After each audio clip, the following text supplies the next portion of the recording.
Hello and welcome back to Parc Fermé Parlay with Kieran Downey. We are here to discuss everything from the first two practice sessions from the Mexico City Grand Prix. And actually, do you know something? For the first kind of time, I don't have much to say about FP2 because there was a Pirelli tyre test happening, which meant that it was an extended session. It was 90 minutes, but an hour of that was the Pirelli tyre test, which meant there wasn't huge amounts to talk about in terms of action for this weekend. But we do have a few things to get into. But first, I want to talk about, let's cast our minds back to Austin and cast our minds back to the little battle between Max and Lando that resulted in both the cars going off the track and Lando getting a 5-second penalty for overtaking Max, going off the track and overtaking off the track. Sorry, it's very early in the morning. I actually fell asleep last night watching FP2. There was like 20 minutes to go, and it was after midnight at this point in the UK, and I was just kind of... And I obviously didn't have a great sleep because I fell asleep with Sky Sports on in the background. So I think I've not had a great sleep. So if I sound a little groggy or look a bit mental, it's because I'm just a little bit tired. So I've had 2 coffees. I watched FP2 again. So yes, anyway, cast your minds back. Lando overtaking Max off the track, getting a 5-second penalty. As we came into this weekend, McLaren had launched the right to a review of the penalty, and they'd said they had some new evidence. Now, to be able to get a review of a penalty like that, you need to supply the FIA with what's considered a new element that may not have been considered when the stewards made the decision to give the penalty. And that new element needs to demonstrate an error somewhere. Now, when I woke up this morning, so after, it must have been after FP2, the stewards had sort of made their decision and it was dismissed. So McLaren will not be getting the right to a review of Lando's penalty. The evidence that McLaren brought was the steward's decision itself to award Lando the penalty. And in their reasoning for giving the penalty, they state that Lando was ahead at that corner. The document that came out from the stewards claimed that Lando was already ahead of Max at the corner and that Lando's overtake of Max had already been done before the breaking point of the corner, and that the stewards shouldn't have focused on the apex of that corner because Lando was already ahead. And I think it's believed that Max had actually lifted off the brakes to sort of push himself forward so that when they got to the apex of the corner, I don't know why I'm putting that in quotations, but when they got to the apex of corner, it would look like Max was ahead. However, as I said, McLaren's whole right to a review was dismissed. It was deemed unsustainable because the new element needs to demonstrate an error, and it didn't. So the stewards threw it out, and that is case closed. Thank you, Your Honour. Now, moving on to Mexico and this weekend's action. As I said, we've had the first 2 out of 3 practice sessions, and I think it's going to be quite a tricky one for these drivers out there this weekend, especially when it comes to qualifying, because the 2 sessions that they do have are out of sync with what the rest of the weekend will be. As I've said before, FP2 is that session that is most comparable to what you're going to experience in qualifying and what you will most likely experience in the race. It's near enough the same time of day, same track temperatures, that kind of stuff. It's very, very similar. So it's the most comparative session. FP1, 5 of our drivers sat out for the F1 rookie tests that have to be done. FP2 was the Pirelli tyre test, which is by and large dictated by Pirelli, and then FP3 is obviously at a different time of day to, well, obviously they've got qualifying later, so these drivers don't really have a lot of time. It's very similar, for some of the drivers I'd say it's pretty similar to almost a sprint weekend where you've only really got one session to really hammer it in before you go into qualifying. Some of the drivers obviously did have FP1, FP2 I think just write it off, and then we've also got FP3 later on today. So as I said, for FP1 we had 5 rookies doing the FP1 test. We had Oliver Bearman in place of Charles Leclerc. We had Kimi Antonelli in place of Lewis Hamilton.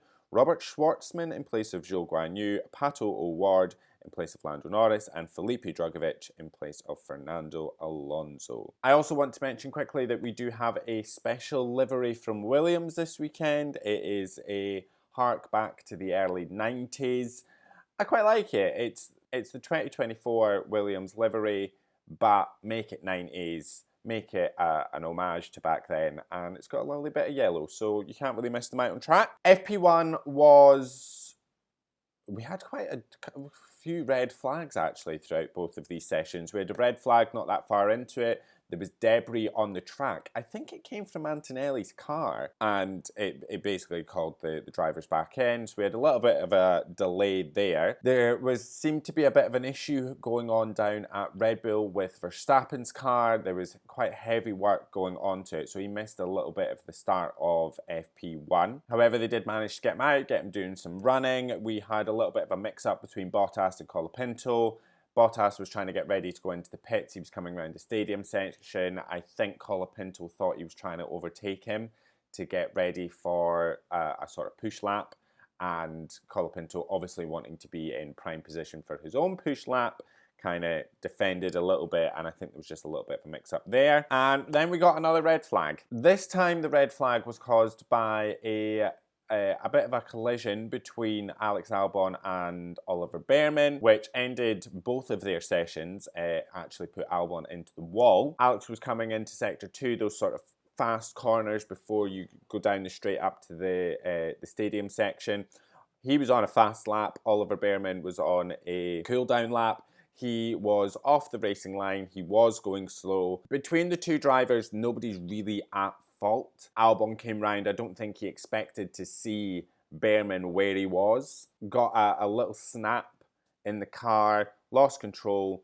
I think it was his rear tyre, hit Bearman's front and sent Albon spinning into the barrier. He was okay, thankfully. Oliver Bearman managed to pull into the side of the road. Both the drivers got out of the car. Both drivers fine. I think there was a little bit of a snap. A bit of a snap from Alex Albon, you know, calling Bearman. I think he called Bearman an idiot, which obviously ignited social media into saying, this is not Bearman's fault.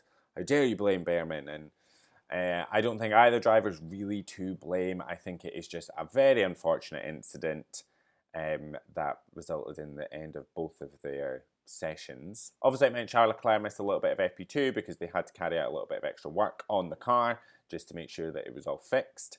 And I think Alex Albon missed the entirety of FP2. James Vowles came on.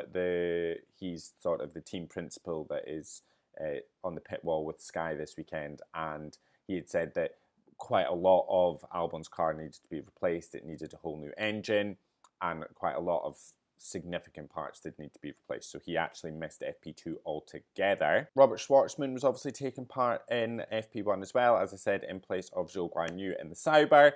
He was sort of following up behind all of this, and was like, oh, I think Bearman's just sort of crashed with somebody, and kind of had a bit of another snap judgment. But he actually got put under investigation by the stewards for overtaking under a yellow flag, which is a slam dunk penalty, and he got a 5-place grid penalty. Now, Schwartzman's obviously not racing this weekend. He's not expected to race this weekend unless something happens to Zhou or Valtteri. However, I can't imagine anything will, and I imagine he won't be racing. But the stewards have said that it is the penalty that is awarded to any driver that commits that offence for overtaking under a yellow flag, and they weren't going to let him off just because he was doing a rookie session. I can see why they've done it. They want to seem consistent with what they put out, with the rulings that they give, and it does just mean that whenever Schwartzman does race an F1 car, he will have a grid penalty to serve. It's the same as like Jenson Button's got a grid penalty from 2017. And it means that if he does ever step back into a racing seat for F1, which I don't think he will have to serve the penalty. they carry on. So he may never serve it. If he never gets into F1, he may never serve his penalty. If he does, then he'll serve it. So that's that. And the session ended with Behrman P20, obviously because he crashed out. Schwartzman P19, not really surprised because he's driving a Sauber.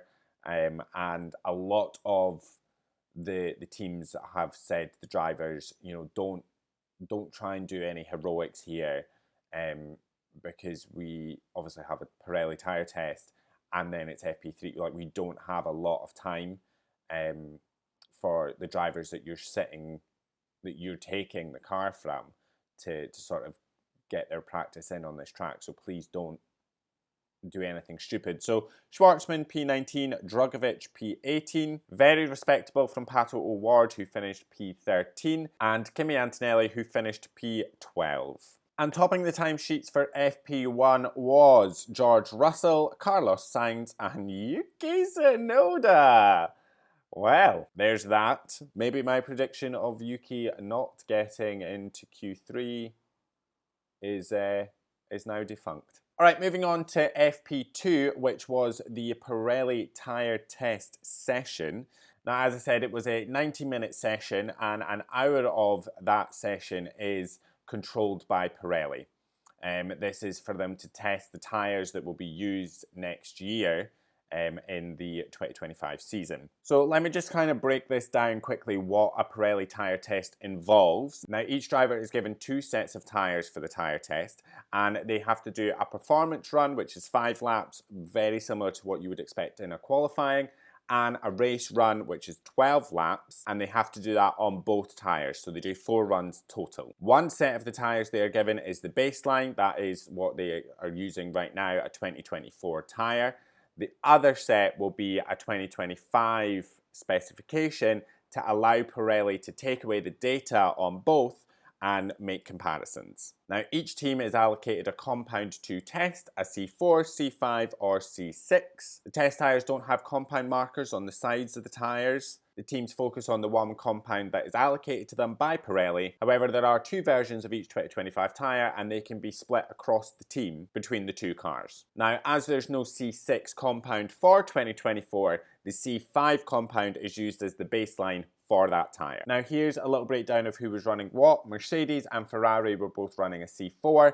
Red Bull, McLaren a C5, Alpine C4, RB was a C6. We're using the C5 as a 2024 baseline. Aston Martin also a C6, and so was Williams, both of them also using the C5 as the 2024 baseline.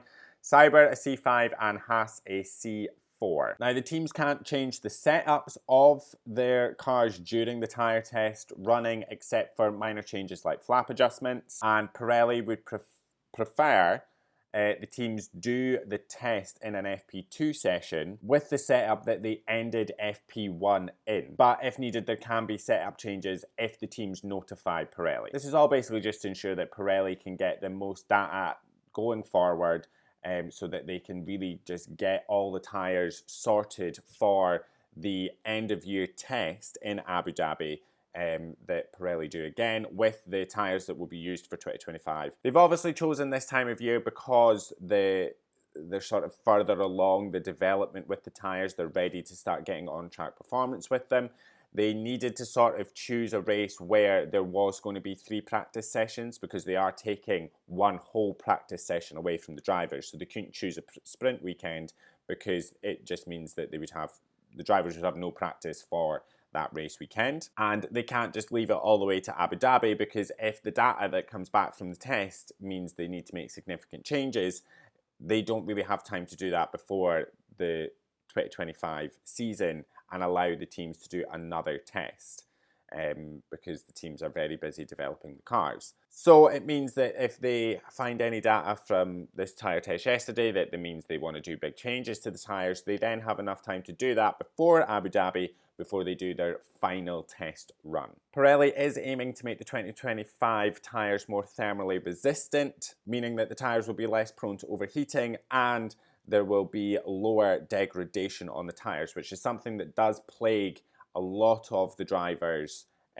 throughout the season, especially when we go to hot countries. Carlos Sainz had said, you know, we don't, as drivers, give 100% of our effort into the car all the time. We can't push to 100%, especially even during qualifying, because we will just completely ruin the tyres, especially when you go to places like Qatar. Hopefully, Pirelli can get it right and we get some decent racing, because if they're not, I mean, we've had some decent racing this year, but if the drivers aren't solely focused on preservation of the tyres, it could make for something a little bit more interesting. So that being said, FP2 was it was very long, it was fairly boring for the most part. We did have a few slips and spins. We had a brief yellow flag because Gasly had just no grip at whatsoever and just slid clear off the track at turn 1.